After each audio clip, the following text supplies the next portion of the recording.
2 puta sam bila u toj situaciji da imam 2 dece mlađe od 2 godine. Jedno izlazi iz jedne faze, drugo ulazi u drugu, dok jedno menjaš gaće, drugo je već na komodi.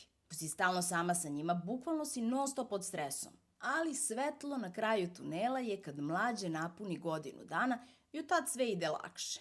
Evo nekoliko saveta za taj period. Spavanje. Koji god vama aranžman odgovara, znači to nije brdo na kome se sada svi u istoj sobi ili tata sa starijim detetom u jednoj, ti u drugoj s bebom, šta god, samo da se naspava. Kućni poslovi. Fokusiraj se samo na ono što mora da se uradi. To nije 100 stvari, to nije 10, to je 5 stvari koje moraju da se urade, napraviš jasan plan, ne radiš to sama, nađeš pomoć. 3.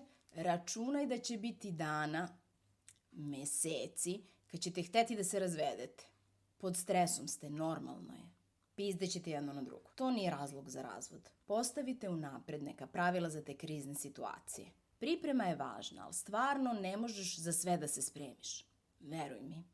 Doći će dan kad ćeš se smejati njihovim igrama, njihovoj svakoj interakciji i tome koliko se oni vole.